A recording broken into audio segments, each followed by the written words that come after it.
the last few minutes, the ICC has announced that it's going to hold a worldwide review of player conduct in cricket.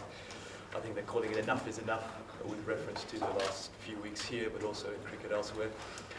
Can you tell us your opinion on that, and also specifically what you think within player conduct in cricket needs to be changed? There's obviously a bigger picture here, but I'm interested also in specific things on the field that you may have a problem with.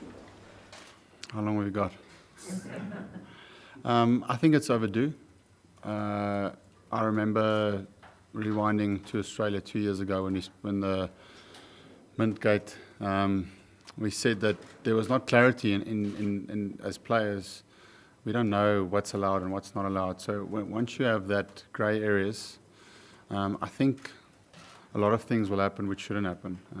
And perhaps something like this is the good that can come from that is you can be a lot more clearer, and players can have a lot better understanding. I'm talking about the grey areas, obviously not the obvious stuff. And there's a lot of that.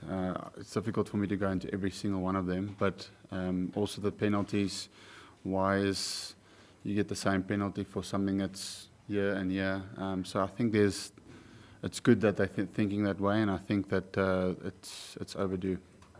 The more specific thing is probably something like sledging and how it plays on a cricket field.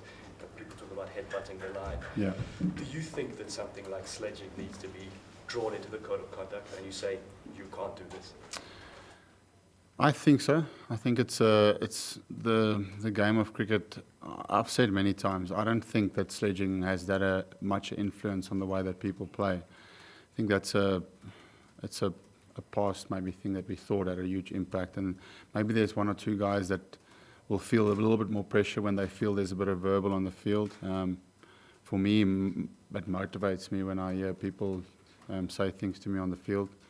And as I said, generally in cricket, the last 2 years, I haven't felt like that boundary has been pushed a lot with playing different teams.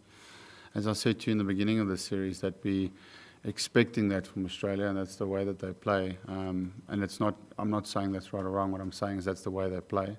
So we expected that, and their style of play was one of that, as you mentioned, their headbutting on the line. So perhaps this is a nice opportunity for him to reassess how they want to do that. And I'll be honest in saying that I think New Zealand are the front runners in that. They're a team that plays in a nice spirit, and we try and do exactly that. We started off in Durban with both you and Steve Smith out as captains there, and we'll have another Australian captain coming in after you. What have you made of all that has happened, and perhaps of the fact that your team does stand on the cusp of history heading into the One Day Series? Yeah, I mean, it's been a crazy week. I do feel sorry for Steve. I do have compassion towards what he's going through. I think he's one of the good guys, and he's just been caught in a bad place. And he's obviously taken responsibility for that. So, I mean, certainly we're not sitting in a glass house where we think we are better than them in that aspect. It's just, for me, it's a mistake that was made, and I feel it's easier said than done, but I feel they can move on now from that. But obviously, the penalty is a little bit harsh, or it's quite hard on him.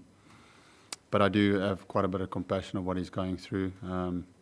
It's not nice. I can see. I mean, you don't want to see any cricketer or any person go through that amount of pain. So I do feel for what he's going through as a captain, and I know as a leader he would have tried to have his identity put into the Australian team, and perhaps now that chance has been taken away from him, that's not nice. I mean, to be a captain of your country is a huge honour, and I know that. I mean, you can see the disappointment. I'm sorry.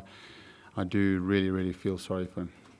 I remember during sort of Mintgate that Steve, I think, sent a message or was back to you. Have you had a chance to speak to him or check in, and just like in terms of the penalty, if you were in his shoes, would you be appealing it? He's still got the 6 or 7 days to say anything. I did send him a text. As I said, I from a really deep place in my heart, I feel for the guy. You don't want to see guys going through that stuff. And it's going to be incredibly hard for him over the next days. So sent a message of support, saying that he'll get through this. He must just be strong. And he was really good. He appreciated the message. So there's a lot of respect between the two of us. I mean, it was obviously a good leader for Australia. And the second part of your question? In terms of the penalty, if you were in his shoes, and I suppose like all three of them, would you be appealing? It's difficult for me to say where I'm sitting in my shoes. I think it's difficult to understand, certainly from the way that the Australian people and the media has reacted. It's all been from an Australian point of view, so how they view it is very, very strong, and it's an absolute no-go for them, and they see it as a time as like a line in the sand almost for them. So I'm not sure. It's harsh, but I suspect someone like him, as what I'm seeing from him, is he wants to take responsibility. I don't know whether he wants to appeal or not. Yes, Neil? Faf, you said that you know what you expect from Australia, and that's what you expect, that antagonistic, aggressive verbal approach. And that's been a culture that's been in place for a long time in Australia. And yesterday, Darren Lehmann said that has to change, and that he has to change, and that's no longer acceptable. So 2 questions. Having encouraged that as head coach, having encouraged that aggressive, in-your-face, antagonistic verbal approach, headbutting the line, do you think he's the right man to take Australia into a new era, and do you think they can? Do you think it's possible? I think people can change, definitely, yes. I mean, we all grow up and get more mature the longer you play the game. And so, as I said earlier, I don't think there's a right and a wrong way. It's perhaps the way that they believe that they can compete, and for them it's been the right way, and they've been successful at that way. But perhaps something like this has shown them now that it's time to move in a different direction, and he said that himself. So maybe the conversation from the top was that it's time that this team, changes their culture or their culture or their identity. And I think it's a nice reminder for all of us that we need to play in that spirit of the game. Faf, appreciate your patience with all the questions about the ball tampering. You did just touch on this before. But the Australian team is saying that they are very confident that was a one-off incident and that it hadn't happened before. Are you a bit suspicious when they say that? Do you believe them? Once again, I think it's harsh for people to judge when they don't have evidence. I can sit here and say what I think, but without having real evidence of it, I think it is unfair for me to say.